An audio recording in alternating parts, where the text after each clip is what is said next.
This boy always cut it close when going to school. He would slip in at the very last second before being marked late. The teacher grew furious and swore he would finally catch Sakamoto. As soon as the bell rang, the teacher slammed the school gate shut. At that moment, Sakamoto sprinted toward it, bamboo pole in hand. The teacher realized Sakamoto was about to vault the gate and rushed to block him, but Sakamoto still managed to get inside. He calmly walked to class as though nothing had happened. To his surprise, his desk was gone. It turned out one of the boys in class had thrown it out the window. Some girls, seeing this, invited Sakamoto to sit with them, but he refused and instead perched himself right on the windowsill. Sarah was stunned, but still determined to keep teasing Sakamoto. During class, Sarah pulled Sakamoto's chair away, but when Sakamoto went to sit down, he simply stayed suspended in the air. The whole class was shocked. Just then, a hornet buzzed in through the window. The girls screamed and bolted, slamming the door behind them. That left the rest of the students as targets. In the chaos, the teacher suddenly remembered that hornets usually attacked moving black objects. He told everyone to take off their dark clothes, but Sakamoto didn't follow. The others thought maybe he was trying to draw the hornet's attention to protect them. The hornet charged straight at him. Sakamoto calmly waited and, with a pair of chopsticks, caught it mid-flight.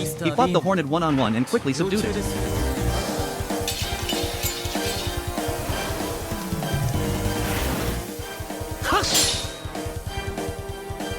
Instead of killing it, he tossed it back out the window. Everyone was amazed, and even Sarah started to wonder if this was a way to become popular. He decided from that day on to act more like Sakamoto. He even stopped wearing clothes altogether. But Sakamoto's cool demeanor also caught the attention of the school bullies. They plotted to lure him into the science prep room. As soon as he opened the door, they dragged him inside and blocked the only exit with a stick. 3 of them surrounded him. Sakamoto stayed calm. That only made Mayeda angrier, and he raised his fist to punch Sakamoto in the face. Mario suggested stripping Sakamoto, taking pictures, and sending them to all the girls in class. Sakamoto finally showed some emotion, which made Mayeda grin. But as he tried to take a photo, something unexpected happened. The cigarette butt he had tossed earlier had ignited the chemicals. The bullies panicked and tried to escape, but the door wouldn't budge. The flames spread quickly. They grew terrified, while Sakamoto stayed composed. Ken shouted at him, demanding to know how he could stay calm in such danger. Sakamoto walked straight toward the fire. He told them to back away. Then he began hopping side to side in a strange rhythm. Mario guessed he was trying to fan the flames out by creating wind with his movements, but thought it was impossible. Sakamoto didn't hesitate for a second. To everyone's shock, the fire actually began to weaken.